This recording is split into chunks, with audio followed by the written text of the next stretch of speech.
한 해를 마무리하는 2022년의 마지막 달력을 엽니다. 12월 1일 목요일 새벽이에요. 오늘은 전도서 58번째 시간으로 전도서 10장 1절 말씀을 가지고 향수에 빠져 죽은 파리 한 마리라는 제목으로 하나님의 말씀을 함께 상고합니다. 아무리 향기가 좋은 향수, 향유라고 할지라도 거기에 파리 한 마리가 죽어 썩게 된다면 향수는 금세 그 향기가 오염되고 불쾌한 악취로 바뀌게 될 거예요.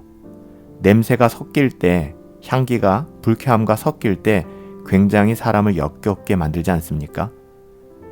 어느 누구도 파리가 빠져서 썩은 냄새가 나는 향수를 좋아라 할 리 없어요. 오늘 전도자는 전도서 10장을 시작하며 이런 비유로 우리에게 우리 자신을 돌아보게끔 하고 있어요.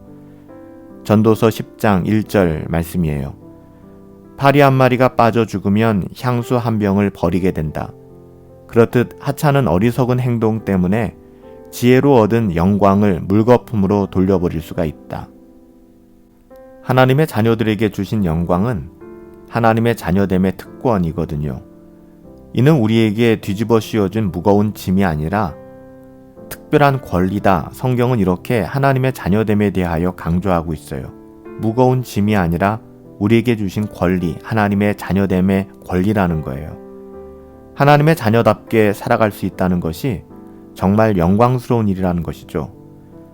하지만 하나님의 자녀들이 하나님의 자녀다운 삶을 포기하고 세상의 정욕에 이끌려 살아가게 된다면 이는 마치 너무나도 소중한 향유를 버리게 되는 일과 같다. 이렇게 경고하고 있는 것이죠. 아무리 소중한 향유라도 그 안에 파리가 빠져 죽었으니 이 향유의 가치는 물거품처럼 사라지게 되는 거예요. 우리는 잠언 말씀을 통해서 지혜를, 또한 전도서의 말씀을 통해 인간의 어리석음을 배우게 됩니다. 어리석고 우매하다는 것이 뭘까요? 어느 누구도 어리석고 우매한 것을 예찬하는 사람은 없을 거예요. 성경에서 어리석음은 불경건하고 부도덕한 것으로 드러나게 되거든요.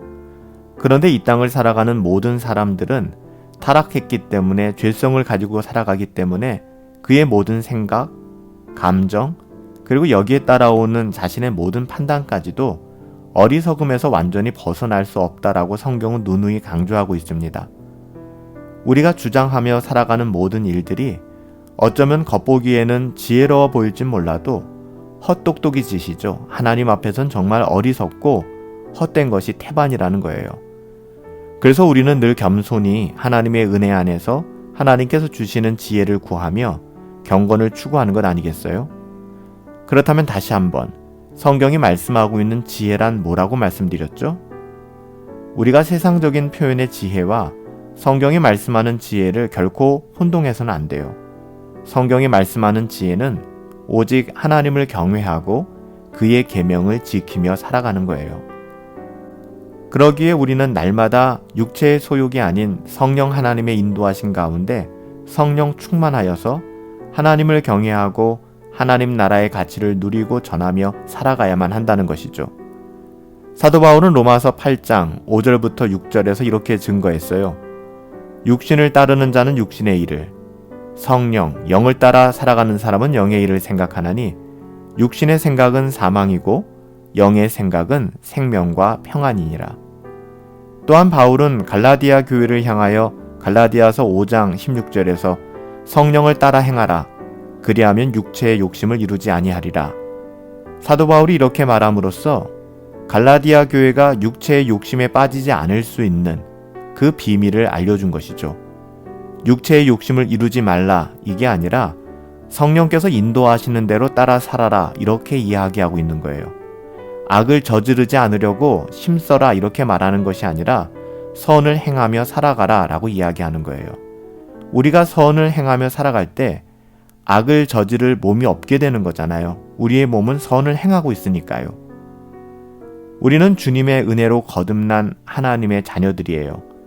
그렇게 값지고 향기로운 향수로 부르심을 받았는데 우리 안에 파리 한 마리가 찾아와 결국 우리 안에 빠져 죽도록 우리를 방치해서는 안 되는 거잖아요. 쫓아버려야 해요. 죄는 그 모양이라도 용납해서는 안 돼요. 향기가 오염되고 변질되어 악취로 바뀐다면 우리의 삶은 정말 비참함 그 자체가 되고 말 거예요. 이처럼 작은 우매함이 사람의 지혜와 존귀함을 더럽히게 만든다라고 오늘 전도자는 경고하고 있는 거거든요. 성도는 어리석은 마음에 이기적이고 악한 모습으로 살아가서는 안 돼요. 하나님의 자녀들은 빛의 자녀로서 선한 영향력을 가지고 이 땅을 살아가야만 하는 거예요. 오늘 하루도 우리의 추한 인격을 경계하며 작은 우매함까지도 용납하지 않음으로 말미암아 항상 하나님의 지혜와 은혜를 누리며 살아갈 수 있게 되기를 예수님의 이름으로 축복합니다. 살아계신 아버지 하나님, 우리를 값진 향유로 불러주셨는데 우리가 우리 안에 세상의 정욕을 무분별하게 허용함으로 말미암아 하나님의 자녀다움의 그 향기를 잃어버렸습니다. 우리를 긍휼히 여겨주사 다시금 하나님의 자녀답게 빛의 자녀로 살아갈 수 있도록 은혜 베풀어 주옵소서. 순전한 예수님의 향기가 우리 안에 가득하기를 소망하옵고 예수님의 이름으로 기도하옵나이다. 아멘. 우리 안에 나의 어떠함이 아닌 오직 예수님의 향기가 순전하게 배어났으면 좋겠어요. 예수님을 따라 살아가는 삶, 오직 그분만을 닮아 살아갈 수 있는 오늘 하루가 되시길 예수님의 이름으로 축복합니다.